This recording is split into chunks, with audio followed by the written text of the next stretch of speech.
Welcome to our Toxic Trespass Panel. My name is Riki. We're going to take about 4 minutes here, introduce the whole panel, and then we'll get rolling. So I witnessed the Exxon Valdez firsthand and wrote a couple books about the oil spill's impact on people, communities, and wildlife. 20 years later, the BP well blew in the Gulf. I went down to coach people on what to expect during their disaster. Meant to stay a month, stayed a year, and found in that time I was spending a lot of time in EJ communities, so communities that were directly impacted by chronic exposures to oil chemical pollutants in the air, in the water, and it was pretty much the same stuff that was coming ashore in the wind and the air from the BP disaster. And I realized that, wow, what people were asking for in these communities was accessible science. They liked what I had to offer. I'm a Ph.D. marine toxicologist. And what could we do to better inform their communities, to help people understand the science better? So when I went back, I formed ALERT, which is a project of Earth Island Institute. And we started a program in these Gulf Coast communities to, well, you're about to see to what. And so what our panel is about sharing our work to make sure healthy people and healthy communities are part of our energy future. So let's just go, Yvette, and then we'll go that way. My name is Yvette Arellano. I do research policy and grassroots outreach with Texas Environmental Justice Advocacy Services based out of Houston, Texas. Houston being the nation's largest, housing the largest petrochemical complex in the entire nation and the second largest in the world.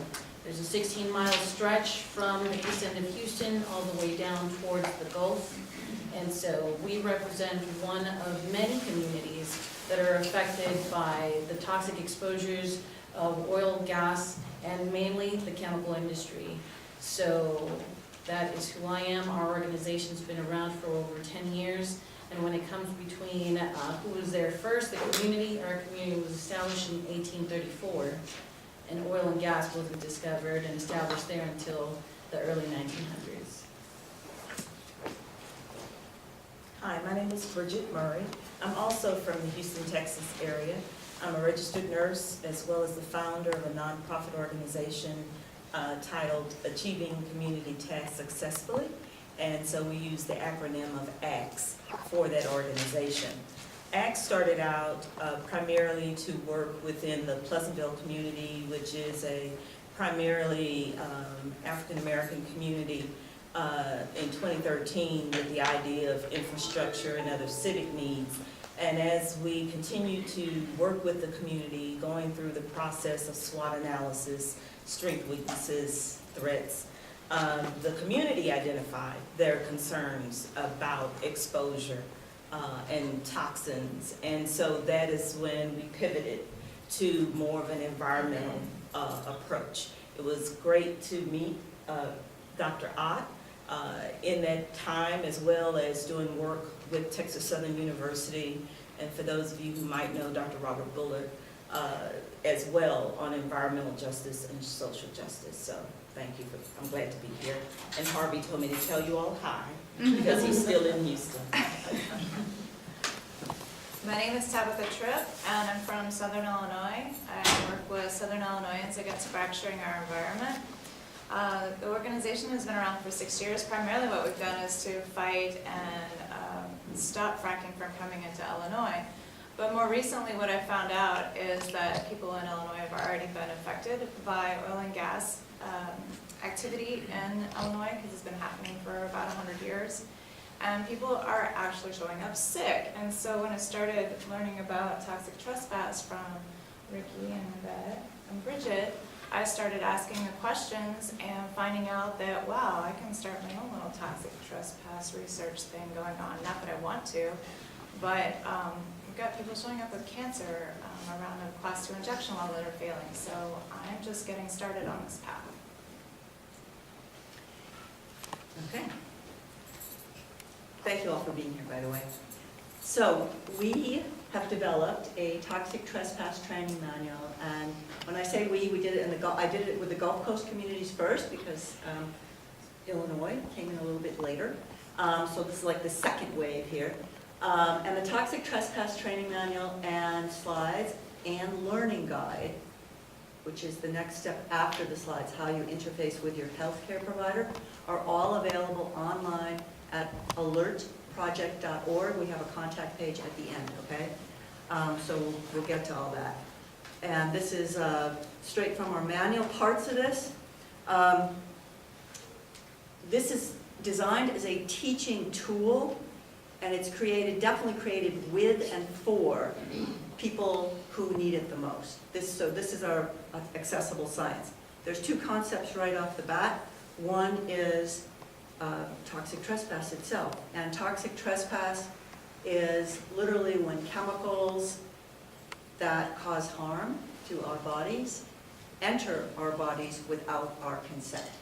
Pretty simple. The fence line communities are evident in this slide. This is Norco, Louisiana, and these are communities that are really adjacent to industrial activities, in particular oil chemical activities. And they are basically directly affected by the pollutants, the emissions, the odors, the noise, the traffic, the commotion from their neighbors, okay? Which don't stop at fence lines. None of this stops at a fence line. Okay, oh, and I meant to say that in the United States, most of these fence line communities actually occur, as we probably all know here, disproportionately in communities of people of color and the working poor. So there's a racial component to this as well. In our learning manual, what we learned in the toxic trespass, this is module 1 of a 5-part program, and we will basically learn how to identify oil chemical hazards in the environment and how these exposures occur, how these exposures could affect health, to recognize symptoms related to oil chemical exposures, and we'll see why this is difficult, identify ways to reduce oil chemical exposures in a person's environment, meaning home, school, workplace, community, and find a qualified healthcare provider to properly diagnose and treat oil chemical illnesses. And I will say I learned from the BP disaster that these doctors are few and far between still in the Gulf Coast communities. So why is this important? Well, what goes on here is that right now, the World Health Organization has acknowledged that oil chemical industrial exposures, pollution, is actually considered to be our greatest health hazard. A couple years ago, worldwide, it eclipsed tuberculosis and malaria. And it's predominantly, but not always, in the industrialized nations or where the resources are being extracted. But also, and this is why this slide, these pollutants don't go away. There is no away. They persist. They travel with our winds and our air. They're like feral chemicals. And there's malo viento, like the ill wind. And these ill winds and currents bring a lot of these pollutants and deposit them in colder areas. So there's a buildup in the Arctic and the Antarctic. But the Arctic, because it's inhabited by people as well as wildlife, we're actually being able to test and see the exposures. This has been known for a long time. Silent Snow, 2005, traces the slow poisoning of the Arctic, and especially the apex predators. So the seals that are bioaccumulating, the polar bears, and the people. And there's actually hermaphroditic polar bears now from the endocrine disruption of these chemicals. That's a bigger picture. Let's even go, these things cost, this industrial pollution costs us all globally right now. It's estimated at, again, this is a WHO, World Health Organization, about 10% of the global gross domestic product, which is about 7.5 trillion last year. And the cost is in terms of healthcare, lost productivity at work, measured as years of living with disabilities, and lost income. It also cost the U.S. alone $340 billion a year. This is a 2016 statistic, just from endocrine disruptors alone. And we're going to get into what we're talking about here with endocrine disruptors. The thing is, these chemical illnesses, which are being called by a lot of the medical community as environmental illnesses, we need to reframe that. The environment is not toxic. It's the chemicals in the environment and the exposures to these chemicals that are making us sick. So chemical illnesses are preventable. And it requires people knowing what's going on. That's why this is important. Why oil chemical pollutants? Why do I keep saying instead of saying petrochemicals, for example? We need to, it's about reframing again, okay? And reframing in this case is about oil itself is toxic. That is not the way our laws are set up. Our laws are set up in two big categories. One is oil is covered in the Clean Water Act, which was passed in 1972, and all the words pollutant and hazardous substance started with Superfund in 1980. The thing here is that hazardous substances and pollutants, Superfund does not include oil. So pollutant here means a substance that may cause death, disease, infection, behavioral abnormalities, a whole host of havoc in your body, reproductive malfunction, endocrine disruption, but basically not only in exposed organisms, but also in their offspring, including humans. Again, this is except oil, right? What reframed this for the people and the scientists was the Exxon Valdez oil spill of 1989. 4 years after that oil spill, the fish runs collapsed and the economy collapsed in Prince William Sound. And the fishermen and the native people, the Alaskan native people, put two and two together pretty fast and said, look, the fish that survived, the salmon, the herring, that survived the oil spill, that something's messed up with the reproduction. Their offspring are not surviving. What is going on? And so literally, we did a fisherman's blockade of Valdez Narrows, and we held up oil tanker traffic for 3 full days, which was 25% of the nation's domestic oil, until our demand was met that we get the scientists out of their armchairs, out of their stupid models, and into the field to figure out what is going on. A decade passed of comprehensive studies, and the paradigm shifted, and the scientists now understand that oil, in particular polycyclic aromatic hydrocarbons, so these particulates, like you see a diesel truck go poof, those things, soot, are actually way more toxic, 1,000 times more toxic than we thought in the 1970s and 80s when these laws were passed, which means that all of our laws, oil is still not recognized in law, science advanced, laws didn't. So we have old laws, and they're like fake laws. They proclaim, talk about the Clean Air Act, the Clean Water Act, the U.S. Safe Drinking Water Act, the public health laws, the OSHA laws. These laws claim to set safety standards, but we now know that, and the scientists know, and the medical community knows, that people are getting sick below the levels that are safe. So this is like fake laws, okay? So that's where we're at right now. Okay. So how does all those pollutants, how do they get in the air? How do they get in the water? Let's follow Mr. Ick, and he's going to show you how this happens. So oil chemical pollutants, they act like hitchhikers. It's kind of like when you sit down on the sofa where the dog's been sitting, and all those little lint and hairballs stick to your black blazer that you're wearing. It's kind of like that. So these little oil chemical pollutants, they attach to the water molecules, and they travel up into the atmosphere. So the oil and chemical pollutants were released into the water from the BP Deepwater Horizon spill, and then they evaporated into the air. And so when they evaporate into the air, they're carried into the atmosphere where they evaporate from oceans, rivers, lakes, and even snowfields. And when these water molecules, they get high enough in the air, they condense, and then they come down either in clouds or in rain, some sort of precipitation. Sometimes they come down in snow. So during the summer of 2010, NASA scientists measured oil chemical pollutants at levels high enough to cause harm to human health across the Gulf regions of Mexico. So, the Gulf of Mexico region, sorry. And so the pollutants are carried over land in humidity, sea breezes, and clouds, and they may even be carried far inland, say, oh, I don't know, some hurricane called Harvey pushes it all the way up to Illinois.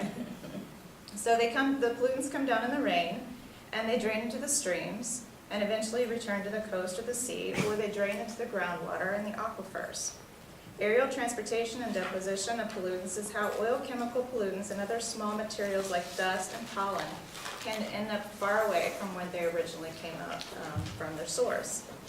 For example, ice cores in the oil chemical pollutants have found oil chemical pollutants, heavy metals, and even pollen and dust in polar regions thousands of miles away. How do they get there? They get up into the air and they travel in the dust stream. So exposures occur after the oil chemical pollutants are released into the environment.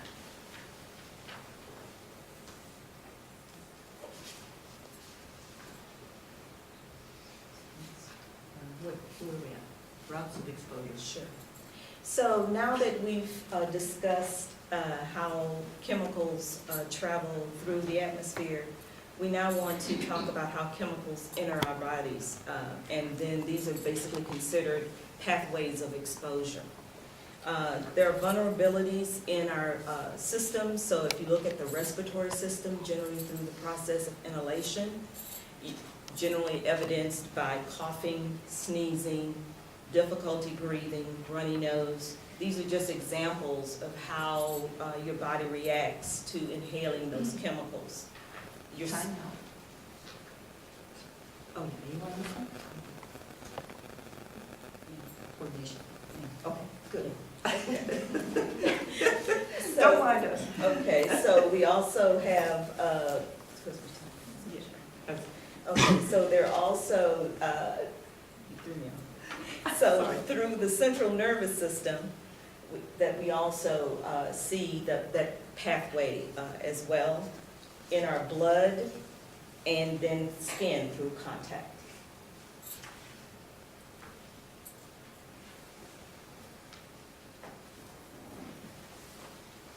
This is more about being metabolized and broken down once they get inside your body? Right. So once they're being metabolized, because these symptoms can be associated with other causes or diseases, this can result in a misdiagnosis by some doctors regarding your conditions. So the body's defense system is, the pollutants can be metabolized or broken down by special enzymes. These enzymes, however, mature over time. So if you're, and so when we say they're maturing over time, that means that they're not available to anyone who's under maybe 16 years of age, which is another barrier that is not available to babies and toddlers and young teens. There is not a complete breakdown either of oil chemicals because of the hydrocarbons. So what is not eliminated through normal body function, such as exhaling, sweating, urination, defecation, then these items are then stored in fat tissue or organs or even bone or bone marrow. So there's a different response for an acute exposure versus a chronic exposure, which happens with fence-line communities because of their chronic exposures. So we're using this Rainbarrow person in the toxic training program as an image to demonstrate the capacity of the human body. And our capacity is not limitless. So also think about the capacity limits related to acute versus repeated exposures. You are always going to start life with some chemicals in your body. But as time goes on, based on age, children and toddlers, young teens, which are missing, like we talked about before, these protective enzymes, or being exposed to lead, they can have a developmental impact. The elderly, other chronic conditions, making them more vulnerable, like diabetes. And then a lack of safety or protective gear. So we'll get into a lot of that. So, We're just talking this one right now. mhm. So this is the drips that come in and the symptoms and the systems? So the symptoms, we talked about cold, flu, the respiratory system, as well as the central nervous system with the blurred vision. Okay, hold on, you got ahead of me, so I'm just gonna fill in just a bit to catch us back up. So what we're talking about is the Rainbarrow analogy with people being born, babies being born now with up to 300 chemicals in their body. And over time, drip, drip, drip, you're constantly filling up your rain barrel until maybe one day there's a explosion or a chemical release, and all of a sudden your body overfills. And that's what you were talking about, where you get to the symptoms then of exposure. This was what Bridget was just talking about. I was on the wrong slide. So the affected systems she was talking about, like the respiratory system. Central nervous system. She's a retired nurse, so what she sees are these symptoms, right, of exposure. Somebody comes in, oh, my head hurt, or, well, first of all, asthma, bronchitis-like stuff, the bad headaches. So this is what she was talking about. A series of central nervous system problems, and then blood issues with bleeding out of various orifices, skin problems. Okay, so I'm caught up now. And so who has this one? That would be me, Jeff. That would be you. So we're going to talk about the Rainbarrow family. And what this family is, it's a very sensitive, at-risk family to oil chemical exposures. So if we look first at this person over here, this Rainbarrow person, that's a worker. And why are they at higher risk? They're at higher risk because they're exposed to all kinds of oil, chemical, pollutants all throughout the day and all throughout their work history and their careers. They have chronic exposure, so their body is near full. And also because the protective standards that Riki just talked about earlier is that the laws were created back in the 60s and 70s and they haven't really kept up with time. So the standards for protecting workers have not been kept up to date with the oil pollutants that are currently in the system and the atmosphere.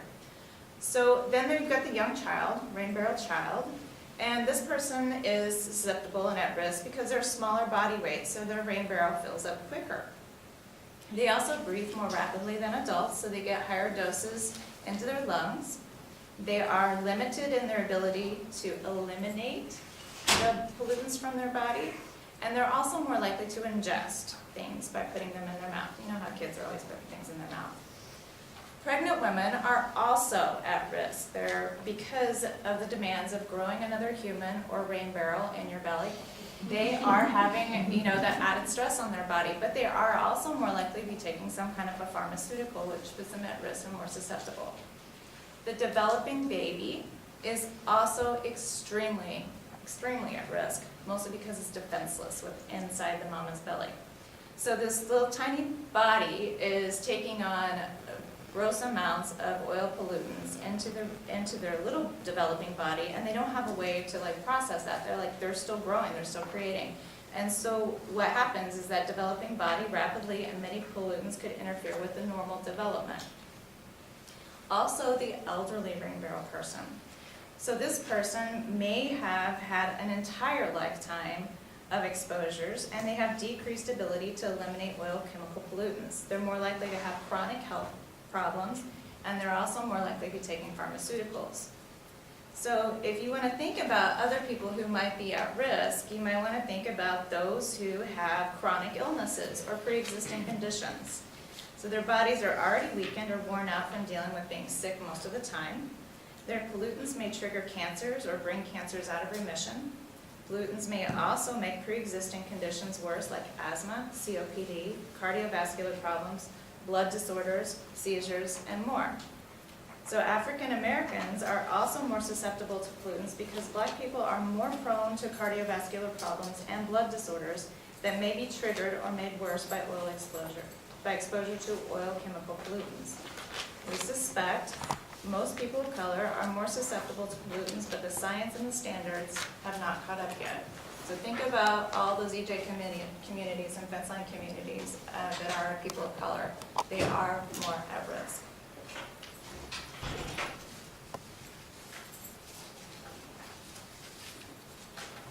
environmental justice.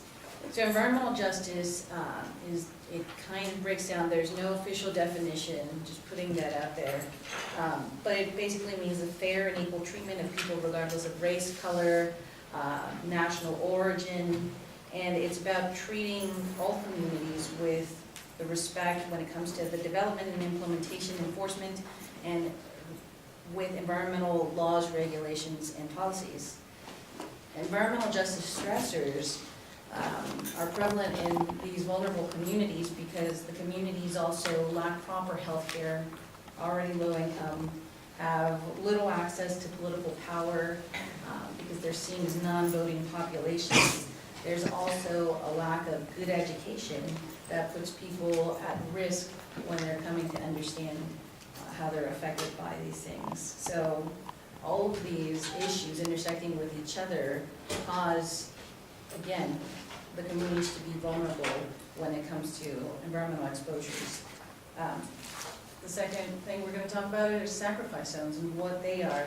So sacrifice zones are places that have been harmed by pollution, by physical damage to the environment, and by economic divestment.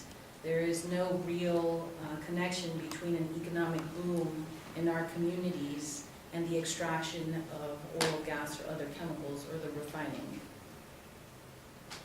So it matters where you live, and there are a number of studies that point to environmental justice communities or vulnerable communities being spotted by zip code.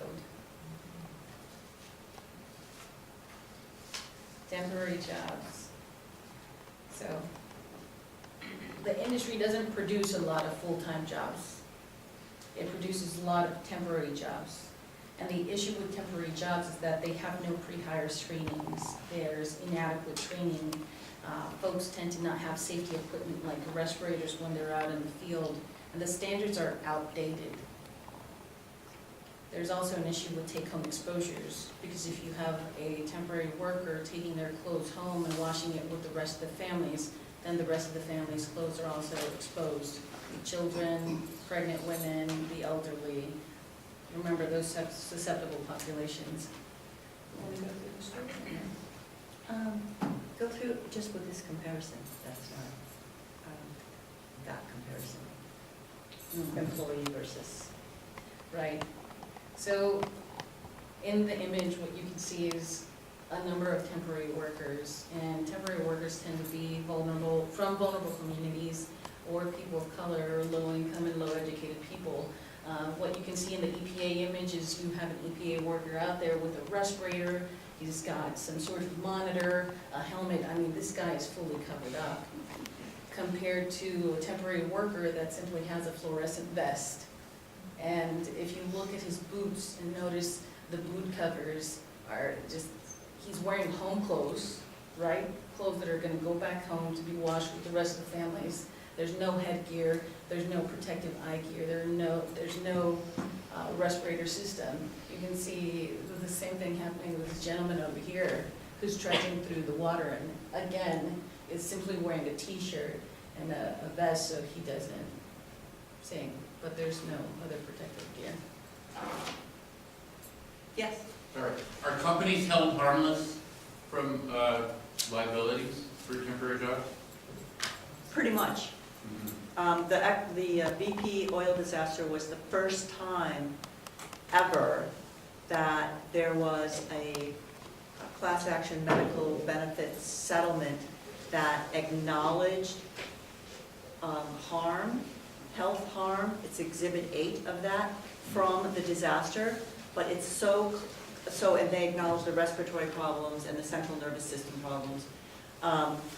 But you had to live within half a mile of the coast, and the people on the left are from Bidwell, Mississippi, which is 150 miles inland. They're commuting to the coast. And also you had to have a written diagnosis by a medical healthcare provider that you have a chemical illness. There were 0 of those in the Gulf Coast states because the International Classification of Disease Coding was outdated. It was 9, which did not recognize chemical illnesses. And 10 was supposed to be in effect in 2010 until the BP disaster happened, and it got stalled until after the medical benefits, so-called class action settlement, medical BS, I call it. So all these illnesses were invisible. So, yeah, so it looked good on paper, but you had to read, people were asking me, what? And I said, I read it, don't get anywhere near it.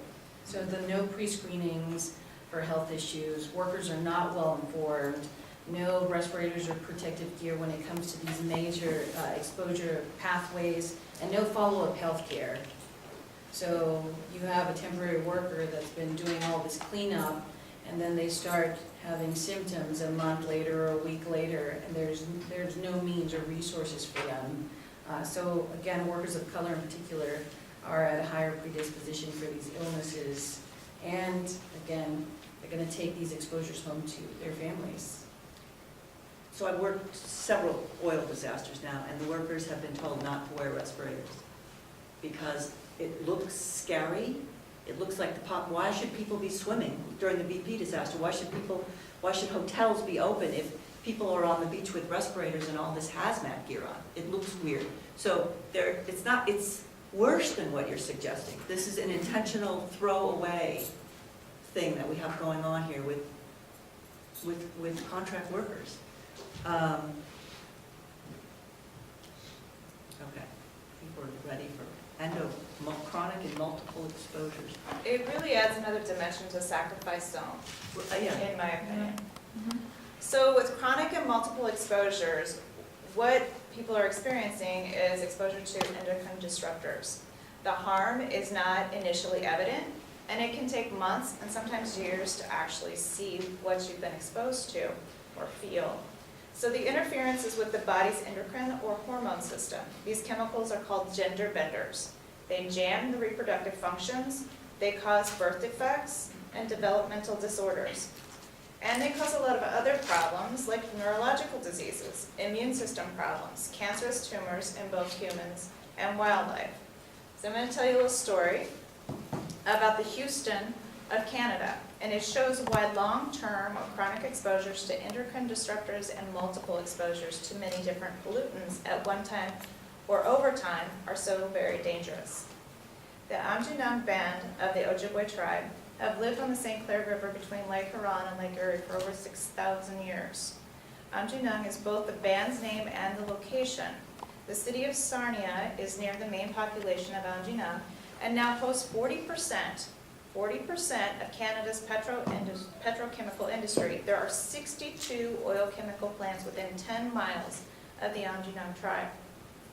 Alarmed by increasing high numbers of illnesses, children with disabilities, and reproductive problems, the band's Health and Environment Committee conducted a health survey and body mapping project in 2004.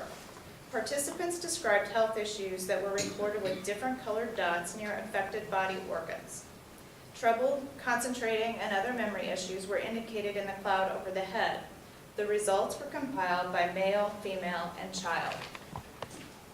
The band learned that beginning in 1993 and 94, girl babies at the Amjinang First Nation site near Sarnia began to outnumber the boys, gender benders. So during the next decade, twice as many girls were born as boys. 39% of the women in Amjinang over the age of 18 had at least one miscarriage or stillbirth. This compares to 25 in the general population. The rate of learning disabilities in children in Amjinang was 23%. Canada's average is 4%. So you got to think about this chronic exposure over long term. Why might it be more dangerous? A body's constantly exposed to absorbing oil chemical pollutants from the environment. It fills up faster than it empties. Oil chemical pollutants build up in the body over time, and this leads to illnesses.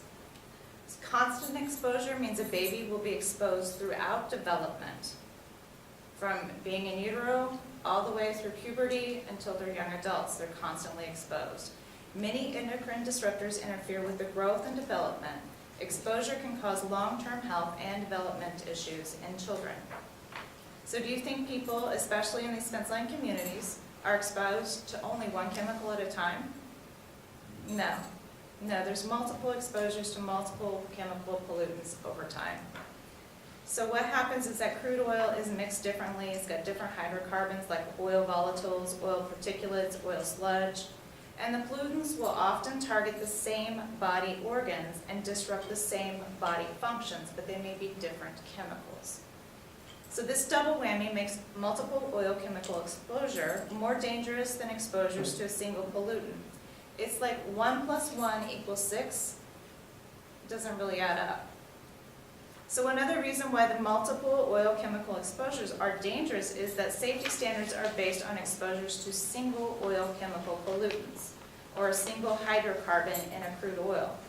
It's really a small wonder that people get sick below the levels that are thought to be safe, but they're being just bombarded with all these chemicals. So there is a happy ending to the Arellano tribe. Their health survey and body mapping project attracted international attention and launched efforts to reduce the air pollution. According to Canadian health officials in 2013, there were no smog days and good to very great air quality 93% of the year. So if people in Sarnia can do this, why can't we do it here? That's what we're trying to tell you all about, is this toxic trespass training is serious. It's meant to inspire people and empower you all to take things into your own hands. So that's great, you guys. We're gonna, we've just thrown a bunch of concepts out here. We're gonna try to bring them home with yet another scenario right now. And this actually is the oil, the Exxon Pegasus pipeline rupture in Mayflower, Arkansas in 2013. And what happened here was that it was dilbit, so it's heavy oil, which is concentrated in polycyclic aromatic hydrocarbons, which we know are super toxic, right? So concentrated in that, plus it's dilbit, so it's diluent solvent that's mixed with it, which is very volatile and drives these oils into your brain and lungs. So spills, comes down into that cul-de-sac, it spills in a wetland, flows into the cul-de-sac, flows down that street, okay, that one street to the left. And the entire neighborhood, everybody has headaches, everybody's dizzy, everybody's got brain fog, people are throwing up. There is a very ancient maritime law that's still on the books. That's no touch, no foul. Only the people who directly faced that street that was oiled were evacuated. The nearby community, the nearby elementary school, about 6 blocks away, the kids all of a sudden also started getting sick. They were downwind, right? And they started actually throwing up. Not the teachers. The teachers came from not the community. Their rain barrels weren't as full. The teachers were fine. EPA comes roaring in with ExxonMobil with air quality stuff saying, oh, look, the standards are safe. No. So Exxon says generously it must be food poisoning. Okay? So the kids were not sent home, and this is where things were left. So this is to flag some of these unsafe practices, which is that we only evacuate people under this ancient law, no touch, no foul, if they're physically oiled. We know better than this now. There is the need to recognize that the air also becomes harmful and that we need to act on air quality. The second thing is the standards are not protective. It's like fake laws, right? So not only do we need to act, we need evidence-based action. If kids are throwing up, you get them out of there. If people next blocks away are having the same symptoms of people who are physically oiled, get them away. And the third thing is that a lot of this neighborhood actually was unaware of this pipeline that was right kind of next to their community, their neighborhood.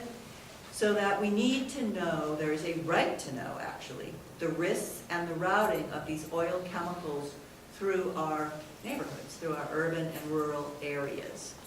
And this is in particularly important. The city of Vancouver, British Columbia, is actually doing air modeling trajectories along with water modeling trajectories to see where the hazards are to their population. And lo and behold, the first study the entire population was at risk. People hit the ceiling on this. So, you know, you can't draw an evacuation zone and say 1.5 miles is going to do it. And this is in Harvey's too, right? Which we'll get to at the end. And say everybody outside of that is fine. That might not be the case. So, So reducing community oil chemical exposures. So what do? Well, what we're trying to encourage is that people work together with communities that are basically doing this kind of work by mapping, monitoring, and helping host meetings. The Toxic Trespass series is a training on mapping and monitoring and improving local and national policies and plans to better protect workers and general communities from these types of exposures. The trainings are there to build capacity and a movement by working with people supporting these kinds of efforts. So we ask folks to join and support the local organizations that are working in reducing oil chemical exposures in their communities by becoming a trainer in communities and telling family members, co-workers, teachers, and church leaders to also participate. We in Houston, what you see in the far, my right hand, your left, is a mapping project that we did with Texas A&M about 2 years ago.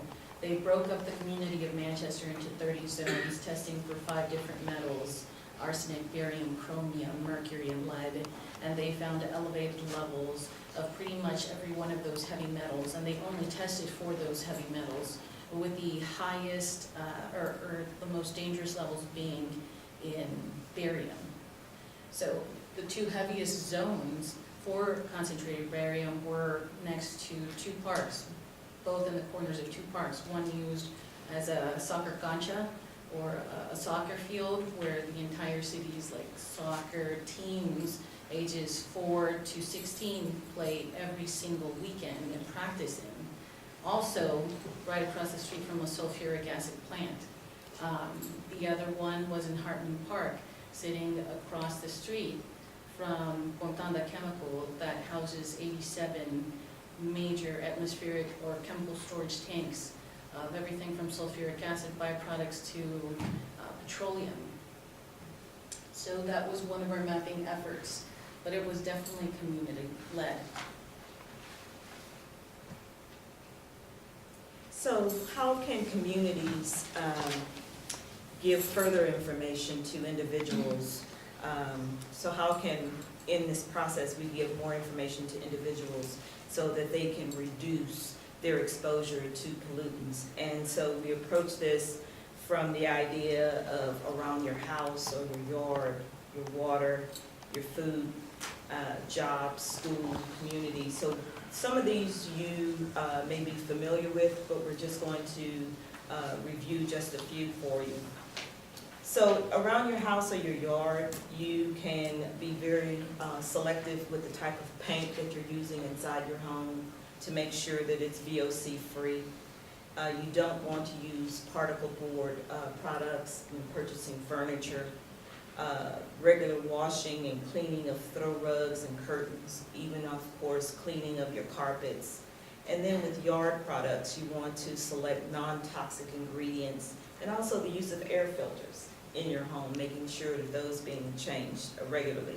So for some individuals, this may be, yes, I know all of that, but when you're talking with community, sometimes there is an aha moment for someone, so you're sharing information with them. Water, use of water filters, use stainless refillable water bottles, and not to buy or use bottled water. With food, you want to take time to read labels, grow or buy locally organic products. You want to wash your produce with filtered water, reduce consumption of sugar, as well as reduce consumption of sodas, especially diet sodas. So on your job, be familiar with the types of products you're being exposed to. And if there should be any requests on your part to your manager, supervisor about protective gear, if you are in reach of or being exposed to some of the chemicals that might be there in the office. In the school as well, for kids, you want to make sure that the exposures of children are such that they're reduced or minimized. And in your community, and something that Yvette spoke about, monitoring. So in a lot of the communities, fence line communities, we're pushing for air monitoring as well as soil testing in our communities to know exactly what we're being exposed to. You want to be informed if there's an event near or around your community, that you're getting informed directly with either your city, your county leadership, your state leadership. Some of us have environmental quality boards, though, that aren't functioning very well. And then, of course, medical treatment if you feel that you've been exposed.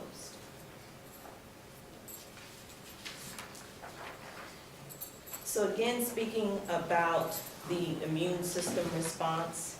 So our immune system is a network of cells, tissues, and organs working together to protect our body. And so antigens are foreign particles or substances that may be on the surface of your cell, a virus, a fungi, or bacteria. An allergen is a type of antigen. So I'm going to show you that there are different types of allergens. There's going to be a natural allergen, and as you can see, once exposed, the type of response that your body will have, be it a cough, cold, flu, eye, nose, irritation, and these are natural. So we want you to understand how, with a natural allergen, how your body may react. And then with the non-allergen, which may be natural, you're talking about bacteria, parasites, viruses, mold spores at this point. But then this third column that we want you to pay attention to are those non-allergen, man-made exposures. And that's where you'll find all chemical pollutants, which also can generate similar reactions to a natural allergen. So if you're exposed, you may have a cough, you may have cold or flu. So you may minimize that exposure just because they mimic one another. I'm sure if you've ever had someone in your family or know of someone who's had transplanted tissue cells, there's also that rejection potential there. So those are other non-allergen, man-made, but kind of highlighting, though, what happens with all chemical pollutants as well. So your doctor, like you, Bridget, or your nurse, would have to, here comes the person and they're exhibiting these symptoms. You have to choose, is it A, B, or C? Is it a combination of A and B? You have to kind of ferret it out. And C wasn't even an option until 2015. So like people during the BP disaster, I know 2-year-olds who are on 8 rounds of antibiotics because their medical health care provider couldn't think of what else to do. It was a chemical causation. Obviously, it's not going to clean up with an antibiotic, right? So that's why the choice of healthcare providers here is really critical, and your interface with your healthcare provider. So when selecting a healthcare provider, how does one prepare for that? And we're going to give you basically 3 bullet points. But one of the first things that you want to do before scheduling, you want to ask that critical question if the healthcare provider is qualified to treat a chemical illness. And for some, if you're in that whole world of managed care, if not, does your network have a specialist that you could potentially be referred to? Because a lot of people have to go through a primary care before they can even go on to a specialist. So that may be a question you also want to ask about healthcare providers. Then you want to gather your family's health and exposure history and symptoms, so that when you're meeting with the healthcare provider, you're able to give them that critical timeline, so that as they're asking you the questions, you're prepared with an answer. Because of course, most physicians will want to navigate to something more simpler than a chemical exposure. Then you want to be informed about tests and treatments. Even talking with your neighbors who also may have been exposed to see if they're experiencing something similarly, or if they're under treatment for anything.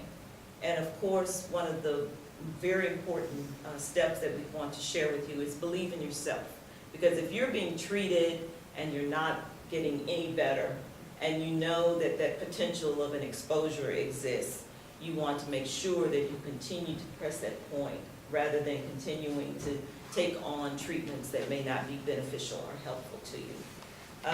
And when we were talking a little bit about this, the environmental medicine specialist, it could even be an epidemiologist, someone in a public health background, but you want to keep searching until you get to the right individual. It's like when I was in the Gulf Coast, I was explaining, look, if you're, you know, you come into your doctor and you say, oh, it hurts here, your doctor's gonna go, heart specialist, right? Well, you're not like turning purple from this. So, so what you need is what Bridget was talking about, an occupational and environmental medicine specialist. That's what they're called now, OEM. 20 years ago, these people didn't exist, okay? So this is a new specialty field. So, Illinois, we are back. Yeah, back to Illinois. So a little bit about the Midwest New Albany shale clay. It's got normally occurring radioactive material in it, otherwise known as NOR. Conventional oil drilling has been occurring for about 100 years, and we just recently regulated fracking in 2013, like you could ever regulate it. So the byproducts from conventional and high-volume fracking for the wastewater, it's contaminated with brine, toxic metals, radioactivity, and then it's disposed of in Class 2 injection wells. We currently have 8,000 Class 2 injection wells in Illinois. So the scenario is, my family had no health issues before we purchased 40-acre farm in southern Illinois. The farm has 2 oil pump jacks, an 80-year-old injection well, and 1 tank battery. And within a year, our 8-year-old son developed kidney and bladder problems. My wife has daily headaches, has a lot of minor falls, and she breaks her bones easily. She and I both have chronic rashes. I have some skin lesions and a benign tumor. But our family pets grew tumors and died. Some of our neighbors have developed strange tumors, one on their neck, one in their brain, and they also have leukemia. We want to ask our doctor if our family is sick because our land and air and water are poisoned from oil-filled waste. So what do we need to do? First thing we need to do is ask, is our healthcare practitioner qualified to treat oil chemical illnesses? And in southern Illinois, let me tell you, those are far and few between. So what you want to do is you want to bring your family's health history and previous exposure history with you when you start to talk to your doctor. And take lots of notes too. So you want to think about the sources of pollution. Likely contamination of the environment from past oil and gas activities, maybe it's present oil and gas activities. The routes of exposure. We had a garden. We were watering the garden with the well water. We were drinking the well water. We were showering in the well water. So think about all the ways of being exposed to anything that was leaking out underground or above ground. So there's inhalation, there's skin contact, there's drinking well water, and there's eating food grown with well water. The symptoms include chronic rash, lesions, benign and cancerous tumors, balance problems, chronic headaches, and brittle bones. The supporting evidence that you would have would be the pets have gotten sick and died. Neighbors have similar symptoms. Research health histories of the current and previous owners of the land in the area before and after the oil and gas activities.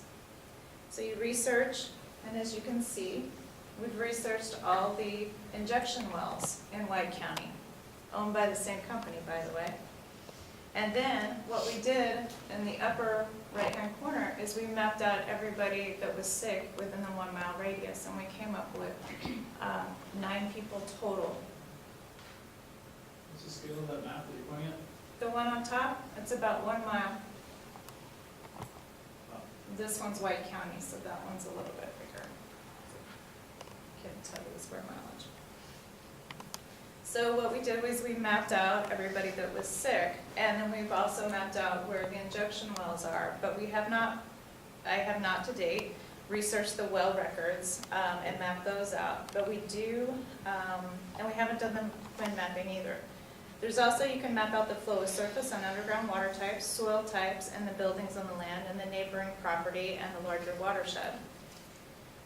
So the immediate referral would be, course of action, immediate referral to the occupational, environmental, health, and medical specialist nearby.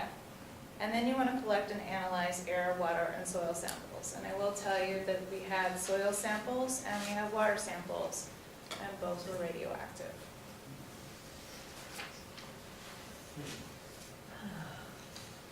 I forgot to mention that we have such cheery news on this panel. But really, this is what we need to do. We just need to start the education process and do exactly this. And the learning guide, as I mentioned, is also available on the website. And that's the next step of how to actually get your documents together to go to your healthcare provider. Okay? So now we're going to go to Texas. Oh, shoot, I forgot to do this. Well, there you are, everybody. Exactly as Tabitha was saying, okay? All right, Texas. So with Texas, we recently went through Hurricane Harvey, and it made landfall around the 17th of August, and then it didn't really fully clear up until the beginning of September. But throughout that time, this was one of the stories that made national news, which was the Arkema plant, a supposed organic peroxides plant that wasn't really releasing all the number of unnamed chemicals they were storing or the volumes at which they were storing. So their first initial fires were set off because those chemicals are very sensitive to temperatures, and everything lost power. It was under 6 feet of water. In total, the first set of fires was completely driven by the chemicals, but the next set of fires were done intentionally by local emergency crews in Harris County, which they're not qualified to deal with chemicals or these oil byproducts. So over 500,000 pounds of chemicals were unleashed on the community, and only a mile and a half of an evacuation zone was set aside. So if you lived a little beyond at 2 miles, you stayed home.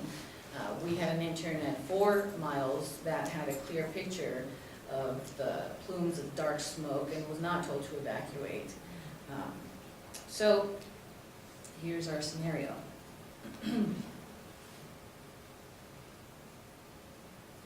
Oh, and by the way, the people in the community had expressed burning of the skin, irritation to the eyes and throat. So our scenario goes like this. We always live 2 miles away from the Arkema plant. My daughter works there and is a trained first responder. During the chemical fire after Hurricane Harvey, my daughter was working the evacuation perimeter. No, sorry, my daughter was right there to help.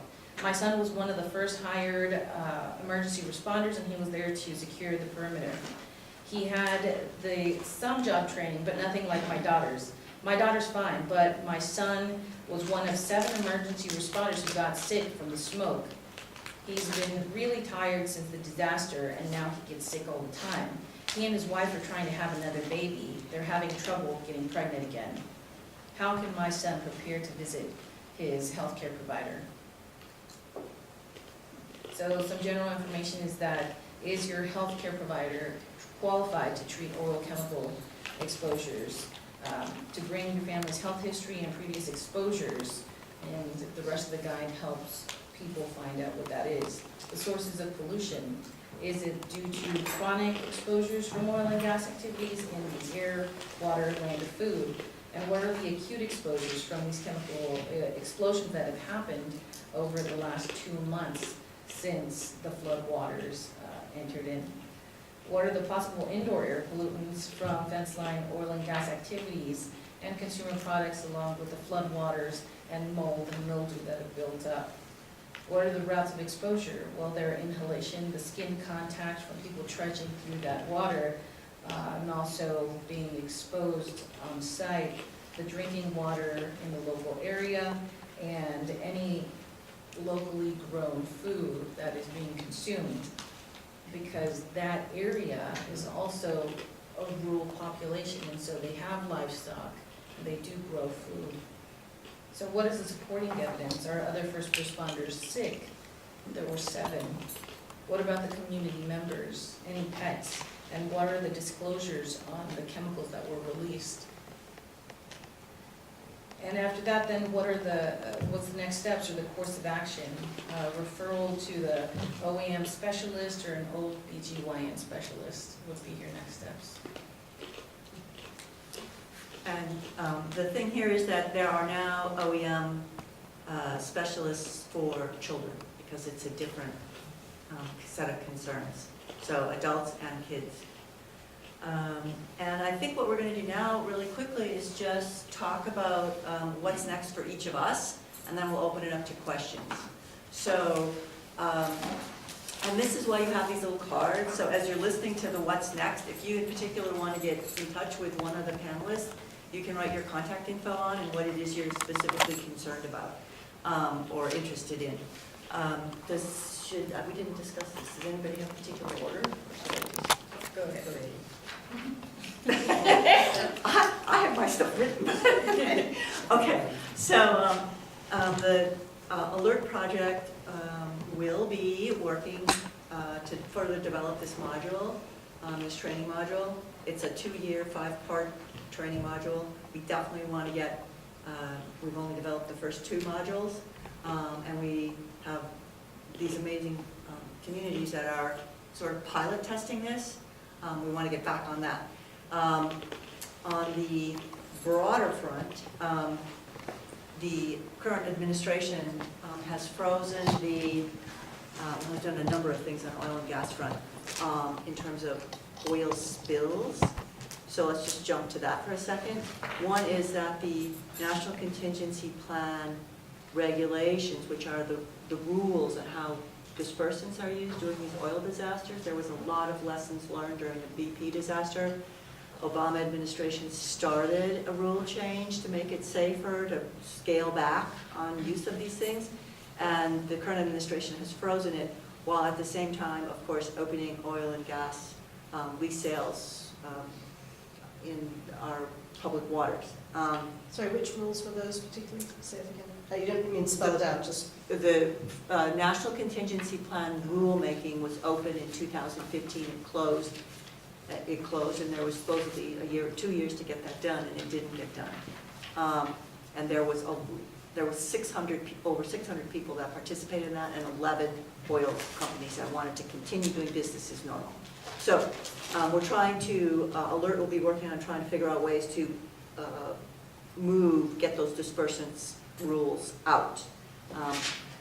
Okay, because we're in a limbo right now. We can't, the limbo preserves the status quo, which is like 40 years old, okay?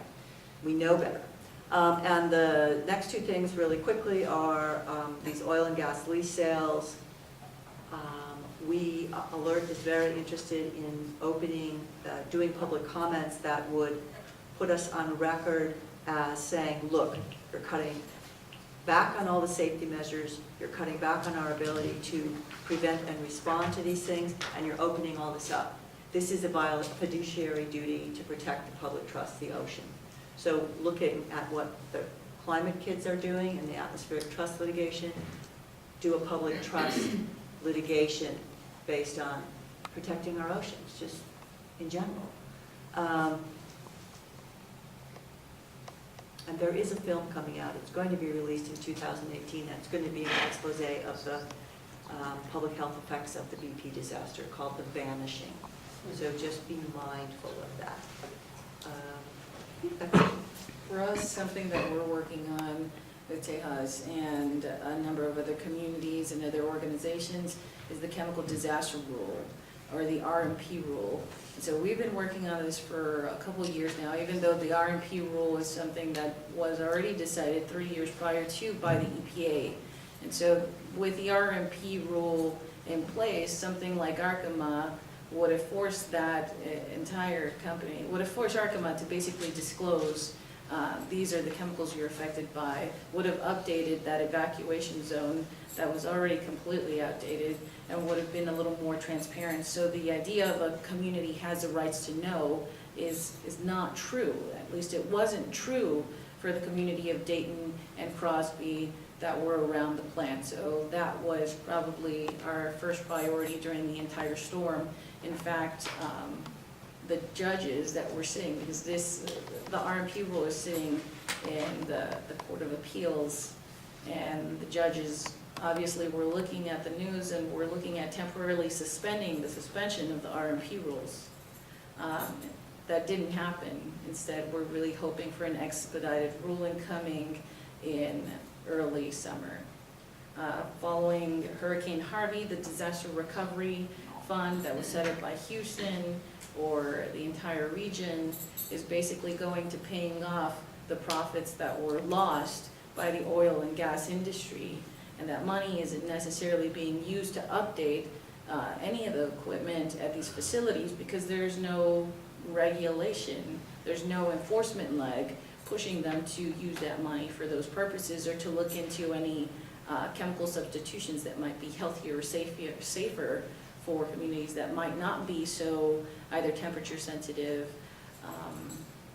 So our next step is looking at where that money is going and keeping folks accountable to it, along with tracking the number of expansions that money is being used for to expand the plastics production along the 16-mile stretch of the Houston Ship Channel.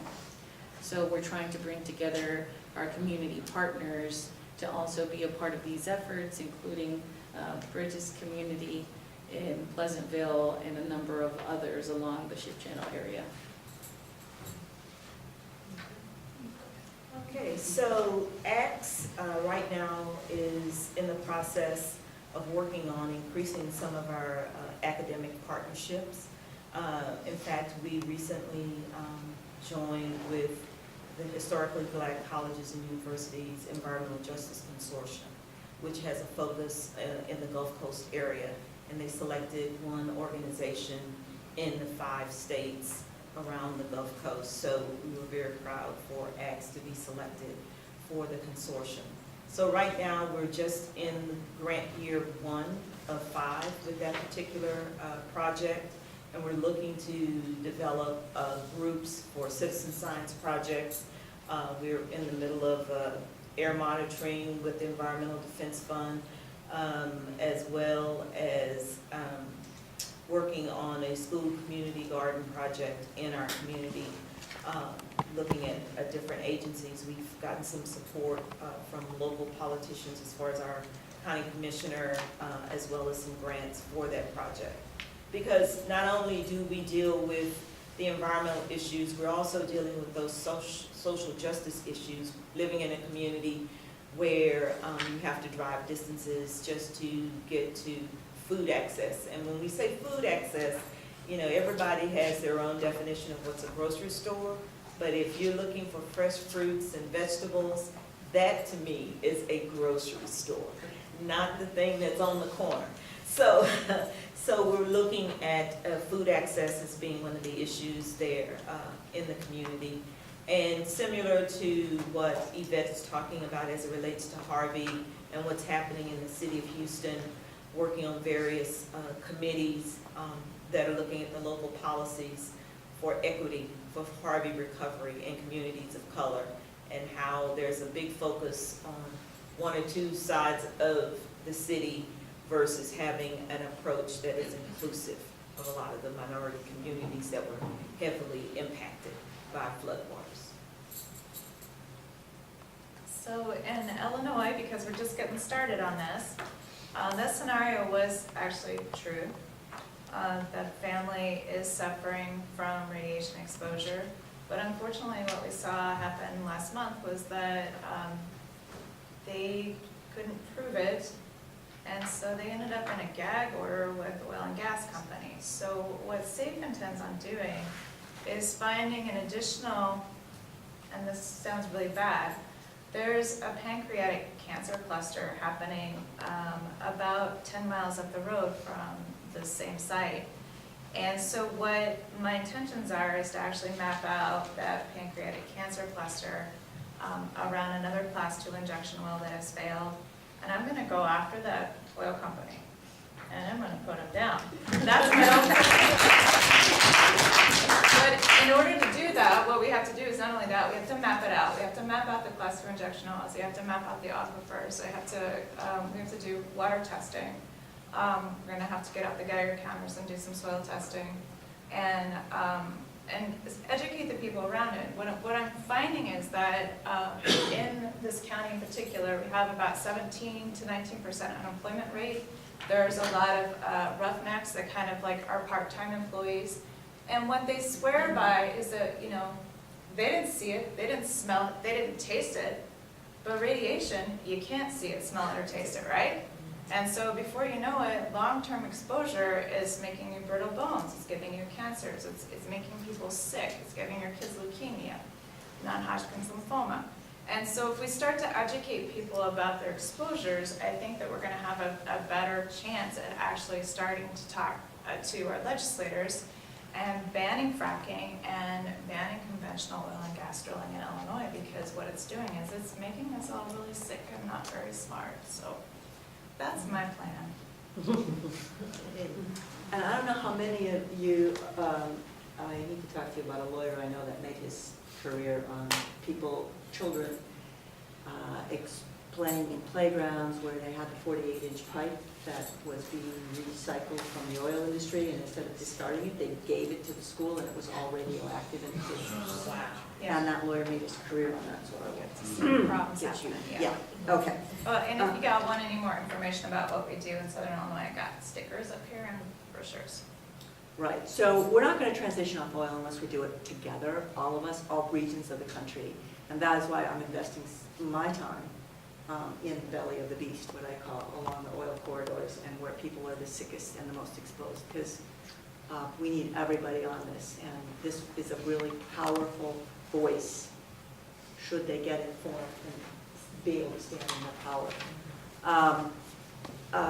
And I don't know how many of you attended our panel last year. We did a toxic trespass litigation panel where we're thinking of modeling a toxic trespass litigation after the atmospheric trust litigation, where you breathe the air, you're born with the 287 chemicals in your body. This is toxic trespass. It doesn't matter if you're next door to a refinery or not. So we're still kind of working that on the side. So we have time, I guess, if anybody has any questions or comments. Good, yay, oh my goodness, okay. 1, 2, 3, 4, Okay, so I just 5. have 2 questions, if that's allowed. So the first question is directed to Tabitha. Have you seen at all in Illinois, I guess, oil and gas companies taking ownership over the water contamination problem by providing water to any households that have shown, you know, because I know in Pennsylvania where, you know, there's a bunch of trapped gas, that is happening. You know, the company is taking ownership, but then there's non-disclosure agreements that are, you know, provided. So it's not really a public issue, but it is happening. No, Okay. there's no water buffaloes yet. Okay. I know it's not the best solution, but it is, you know, immediate solution to drinking radioactive water. So I'm sorry that you're, you know, in that situation. My second question goes to kind of whether you looked at rapid health impact assessments at all, or whether that has come up. In Maryland, we're looking at putting that in the Public Service Commission process. So prior to any major natural gas infrastructure project being approved, they're going to have to conduct this rapid health impact assessment. So, you know, I'm really learning about this tool and whether it's effective or not. I'm wondering if any of you could speak. Do you have a plan for who, because we've actually talked about this in Michigan, after the Enbridge spill. And what came up was we would like to require this baseline data before development. So who is going to pay for it? Because you don't want the oil companies to pay. And would this be part of just that was one of our hurdles. Okay. Yeah, so it would be paid by the state, but the way that we looked at it, we have found a rapid impact assessment tool that is computerized, so it would be a program rather than having the state have to do this extensive analysis. It seems to be like a built-in program that can be utilized, so it's a lot more cost effective. So I don't think that cost is the major issue, but you know, I'm wondering then how effective the tool is since it's a computer system. I haven't heard of anybody doing this yet, but there is Queasy. quick environmental, QEESI, you can get it on the alert website. It's Dr. Miller, Claudia Miller, out of University of Texas in Austin, and she's one of the co-authors of Low Levels, High Stakes, which was '88 publication, just when chemical illnesses sort of first burst on the scene. She has got it in Spanish and in English, and you could do that as a baseline, and that would be no cost whatsoever, except for analyzing the data. You could do trends that way too. And what we need is an app that will do real time, so we can be mapping. We need some hot student that could do apps, because I know you guys can do these apps now really easily, and I can't. So that would be really helpful. So no, but this is all interesting. Thank you. Yeah, Queasy, Claudia Miller, check out that. 1, 2, where were we? 2. It was 2. Guys, I can't help it if you forget your numbers. Okay. So how do we jump? Okay. Yvette, you mentioned the Community Right to Know Act. Right. And I recall being outraged like a couple years ago when then, I think it was then AG Abbott said like, oh, you know, the facilities are no longer going to have to proactively make their information available about the chemicals, but you know, people can still like go up and knock on the facility door and get the list of chemicals, and you know, obviously that's total BS.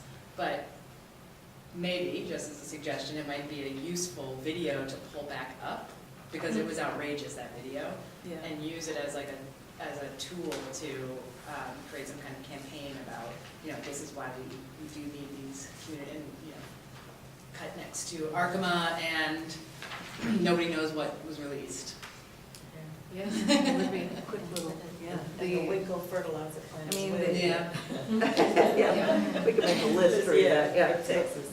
the plant itself, moved its documents over from the EPA over to the TCEQ, because then the TCEQ doesn't allow you to FOIA any of that information. So, thank you for that suggestion. Shame him. Yes. I think we were down here. And then So, yeah, I'm kind of interested in what outcomes you're seeing with using the tool with people, and but particularly, and I was thinking about, you know, as the hurricane hit and all of those refineries and Arkema and all of the toxins just getting swished around everywhere and into the soil everywhere, and the situation you described in Illinois. I mean, it just seems so hopeless. Like even with those scenarios, they can go to the doctor, but what's the remedy? I mean, there's no remedy for this. Am I painting too bleak a picture? Is there anything? I mean, apart from people moving, everybody being mass, like relocated to another place. Here's the thing. When Claudia Miller wrote her book and chemical illness came out, are now chemically sensitive people, and it's about 1 in 3 Americans. And what that feels like, in case you think you're not chemically sensitive, can you go down the aisle of the grocery store where there's all the laundry soaps and everything? Do your eyes start to burn? Does the back of your throat start to burn? How about the tire section of those big box stores? I can't get anywhere near them. These chemicals, they do get in your body, they do park in your tissue, and they do mobilize. Like I've had people in the Gulf tell me, you know, I felt fine. I went out and mowed my grass, set me back for 3 days. Why? Because you exercise, you mobilizing your tissue, the fat is, your body's supplying energy, dumps it into the blood, and you just poisoned yourself. So the idea is you have to live your life differently, and from the Exxon Valdez oil spill when I started this, I know the whole gamut. I know that people who a lot of people got chemically sensitive. They went from seeking treatment and being able to manage it at the best case scenario. The worst case scenario is, you know, they're dead. But I think I'm talking very specifically about those communities that are soaked in this stuff, and the tool is helping people try and navigate their healthcare system. But to what end? Like, where does that take them? As my question. Okay, so Fungus is one of the Paul Stamets in the Pacific Northwest, Brad Cotter on the East Coast. Fungus is successful remediation. It's much faster than bacteria. It works even in aquifers. It works on soil.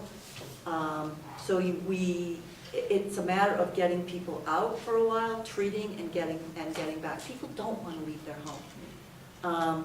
But I will say that the people who did evacuate the Gulf because they knew they were getting poisoned, they got better. And when they came back in September, because the oil spill was over, right? Their kids all got sick again. So there's really no getting better from this. I mean, you can manage it. Once you've got these chemicals in your body, you've got them in your body. We're So- asking people to bother their doctors. Bother Yeah, the doctors. Bother the doctors, because doctors aren't asking where you live. It isn't until very recently that they're like, where do you live, you know? And they'll make a face when you tell them exactly where you live, because they know, and you know what the cause is, but they're unwilling to say anything because they're in Houston, right? It's this growing, expansive medical center that's also funded by oil and gas funds.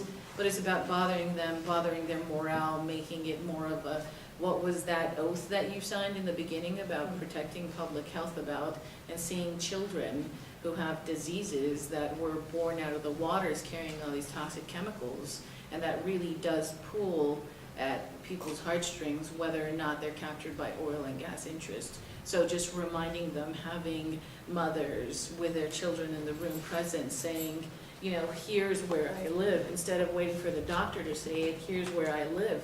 This is what, you know, I deal with on a daily basis, and then seeing what they're, you know, people can only be beaten down so far by the truth before they kind of crack. And them seeing those exposures firsthand and then being reminded where it's coming from, we're really hoping that that turns those tides.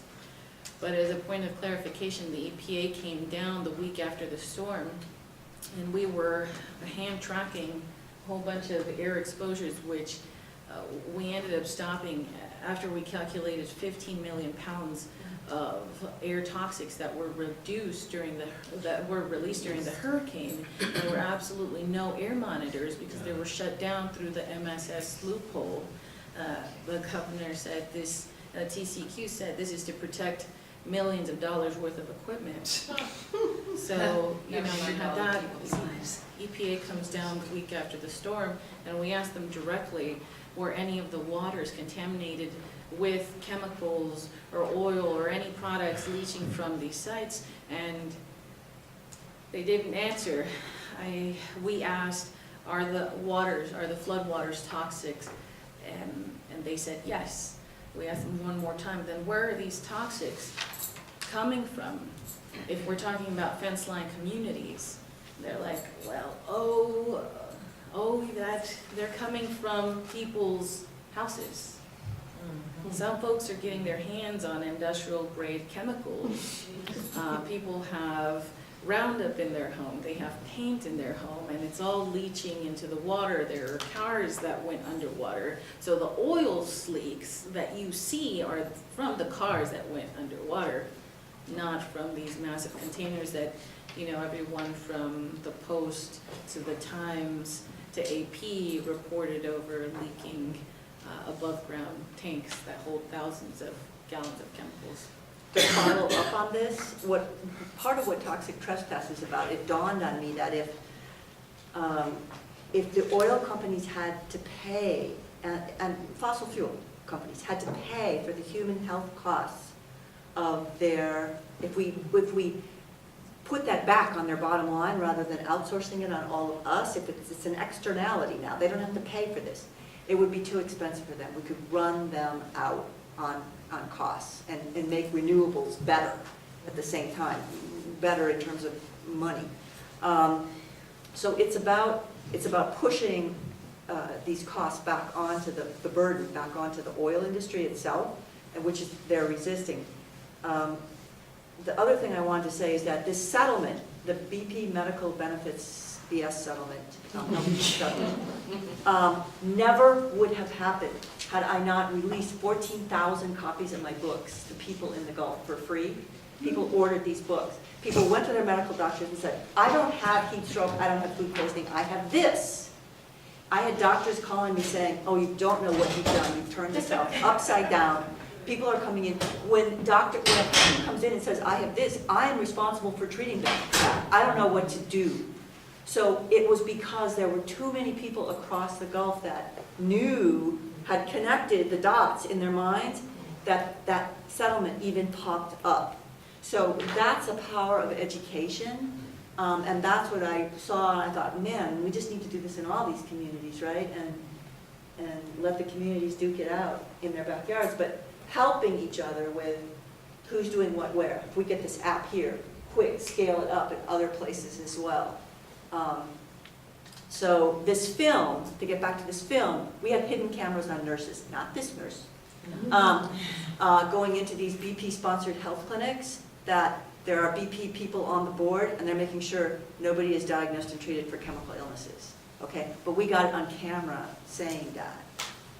All right, so this film is, the guy that did The Cove, you know, the guy with the dolphins, slaughter in Japan, he had hidden cameras in rocks, right? He's on this film, doing the script writing. So this is going to be an interesting film. I'm sorry, you had way back there. Oh, I'm sorry, wait. I just wanted to respond to her as well. Sorry. I think that for fence line communities, we have to develop a strategy, because basically what you're talking about is how a lot of us feel. Well, what can we do? And so identifying that this whole occupational environmental medicine field is growing is basically number one, getting connected with a physician in the field. The whole idea of mapping what's going on in your community, because data and facts matter. Identification of clusters, and then having that academic affiliation to help these communities fight in this battle. So we have to have a strategy as we're moving forward. So just wanted to share that thought. Sorry, thank you for your No, patience. fine, no. You mentioned fungal Paul Stamets work for detoxifying. There's some indication that through Chinese and Japanese studies that miso and the polypore mushrooms reduce radioactivity in the body. And so these mushrooms are chaga, reishi, R-E-I-S-H-I, and turkey tail also, which has antioxidants in it. I had kind of a general question. You mentioned the right to know. Yes. How does one find out about location of pipelines? Where does one go to find that information? Pipeline Hazardous Materials Safety Administration. You can go online and you can put in your address. I'm going to warn you, you can only do your one address. So I put in Union County, 62906, and I can only see that. I can't go beyond that, and because of 9/11 and security issues.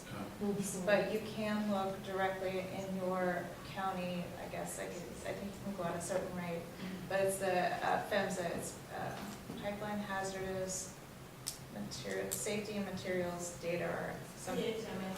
Thank you. What was that? PHMSA. Yes. All right, thank you very much. Just to add on, there's another organization, the Pipeline Safety Trust in Bellingham, this PS Trust. Which is excellent.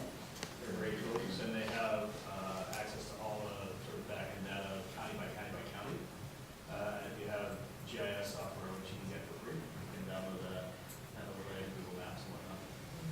I will also say that more recently I was working with the Forest Service, and they didn't realize that a natural gas pipeline had been converted to an oil pipeline for Dakota Access. And they swore up and down it was just a natural gas pipeline. And I said, well, you need to make sure that you know what your oil spill cleanup remedies are. And they had me prove it. But when I went to the map site, it still had the natural gas pipeline on it. So you have to go and connect or click on or click off the boxes to see, because sometimes they've changed the pipelines over or they've laid the pipelines in the same easement. And so they may look like it's red when it's supposed to be blue, or you may have both red and blue, which would be natural gas and oil. Thank you. Yes. Yeah, just one thing, I've been doing natural healing work and massage in this area for quite some time, and I think one of the things that is really important for people impacted with these illnesses is just the community support from each other that lets you know you're not crazy. So I've come across a book called Medical Medium by, let's see, what is his name? I'm going to say Paul William, but the first name's not right. Anthony William. And I think one of the things that he talks about in there is just some of these mystery illnesses and how doctors deal with those and why you shouldn't feel like you're a total nutter. And he offers some remedies through nutrition and through meditative practice, that sort of thing.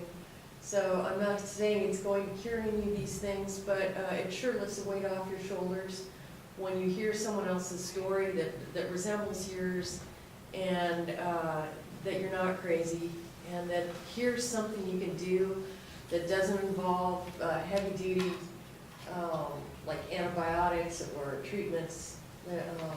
And sometimes it really does help for whatever reason. And if you want to take a picture of this, this PowerPoint's going to be up on the alertproject.org website, but I have Queasy, I have a bunch of the references that were referred to by everybody in here. So, thank you all. Yes, Nico? Well, I'm impressed, like, as far as like the presentation that y'all make, I'm learning a lot, and I feel like you're very confident about why you're doing what you're doing. And Dr. Ott, I've always admired you since, I was born in Alaska, and you're helping people everywhere. Okay, so that's a compliment. And then I had a couple questions for, Thank you. Is it Ms. Murray? I didn't catch which state you were from. Oh, Texas. Okay, now, is it your organization, you were talking about the environmental justice, or, I thought it was I didn't quite catch it, you were talking about there was an agency that was designated at. So the grant that we're participating with, Yeah. it's the HBCU EJ, which is Environmental Justice Consortium. And so your organization's part of it? Correct. But for how many, is it for Texas or? So the way this has been established, they selected one organization in 5 states, so Texas, Louisiana, Mississippi, Alabama, and Florida. So the organization that I'm with, we're representing Texas. I'm just thinking off the top of my head, I don't have a good polished idea. So I worked a lot on tribal water rights and environmental justice issues. I remember going, I think it was the National River Network. It was right when the BP disaster happened, the oil disaster. And I remember meeting Derek from Turkey Creek in Alabama. Yeah. And there was another lady who, I can't remember her name, she was, I think it was like a Louisiana environmental, they were dealing, like it was a big overarching organization dealing Wilma with Subra, spills. Sharif Hoytland. Okay. I'm sorry. Was she indigenous? No, she was running a big organization that was dealing with the Gulf oils. Ann Rolfe, Bucket Brigade? Something. Okay, keep going with your The story. point is, when the Sin. Yeah. SIN, It was sin. Gulf Restoration Network. Yeah, Gulf Restoration Network. Okay. But I sat there and had dinner with them in Salt Lake City or something. Anyway, you could tell how much the disaster was impacting them, and it was unfolding. They're realizing this is just going to be a lifetime problem. And we're coming out of Alaska. We had a lot of training. I'm an environmental technician. I did oil spill cleanup. I work with toxic waste, but I do research. Anyway, the point that I'm saying is, we wanted so much, and you did go down there, Dr. Ott. For a long time, we lost you there. But I mean, but in our communities, the Deathwater, the Exxon Valdez oil spill, we lost so many of our friends. They died, they destroyed, their fishing boats are gone, the herring were gone, you know, the pollution's still there. And it's not about, like, you come here and it's not about, it's not all doom and gloom, but I really could not figure out, even though we had organizations and a tiny bit of money, how I could help.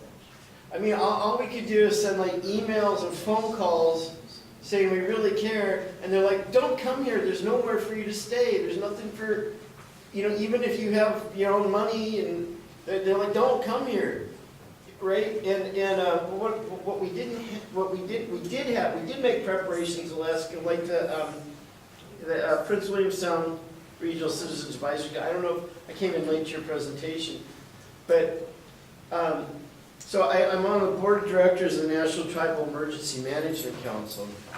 And so they use the National Contingency Plan, the national rubric of how you classify 26 different horrible situations. And I only work in like the chemical spill or oil spill one. But now that you have these environmental like an environmental justice organization that has some money to map out the organizations or people. Okay, this is really important, like the educational, I'm almost done. The outreach part, so that there could be somebody competent that you could be referred to. So I really approve, like, for your money, the lesson plans, the didactic organizations, like the connections. You know, Alaska is melting and there's all these spills, and a lot of people that need help. Their community resources underwater, their insulin's underwater, their medical records are like saturated with oil or underwater. And so whenever they reassemble, there's none of that centrality. Okay, like after a disaster. So what I'm saying is, proactively you set up a network of people, you use a little bit of the environmental justice money, and I'm hoping, you know, I'm not just talking about reacting to these disasters, but proactively, some more things like this are going to happen. So I think because what's happening is when the Gulf region was declared a environmental justice region by EPA, nobody had any idea what that really meant, Yeah. what it meant legally, what it meant. And over time, I've seen that fine-tune and fine-tune and fine-tune, and it's driven mostly by people in Region 6 and Region 4, which are the Gulf Coast states, okay? Because they are in an EJ community, and they know what it means. And I think the leadership is coming from there. So the way to get involved would be to come down to these meetings that are held occasionally. There was encuentros, there's either people called or academic called meetings, and I think Alert should be putting these meetings up on our website for this express purpose of bringing down the Great Lake activists that are all up in their eyeballs on this stuff. And because we're going to grow faster by learning from each other. That's what I think is happening right now. Yeah, and I'm just complimenting that. I think that incrementally you create all of these structures that people can quickly get to, and then like when our groups come and go, but you have some kind of like organizing structure. And I'm sticking with this National Tribal Emergency Management Council, even though toxics isn't, it's one of 26 big areas. If there's an emergency, we're going to set up an emergency operations center in the desert of California because we think it's going to be kind of stable and we have a place to train people. But Seattle's another really important one for Alaska if there's another tsunami. But what I'm saying is these things are going to keep happening. They're not going to not happen. So the only people that really care that are effective are trained professionals that have some kind of structure or plan. And who come from these communities. Yeah. So I think the other take home from that I'm hearing from you is that we need, as people, as affected humans, we need to start going and shoehorning our way in as speakers, as panelists at these medical communities and say, guess what? We know. So you guys, we expect more of you guys. Yeah. Because, I mean, the thing that happened in Louisiana is I tried to bring in, I saw the doctors down there and I went, ooh. So I tried to bring in northern doctors that were OEM specialists. And what do I find out? Lo and behold, Louisiana has a law that says the governor has to approve the licenses of those who practice in Louisiana. The governor. So I couldn't bring in any other doctors. But anyway, so I think shaming them and going into their hometowns and, yeah, well, okay, stop. We're gonna have a party tonight, All right. because people are gonna be there, we can continue this conversation. Okay, thank you all very much. Yeah, I just wanted to say thank you guys and give you a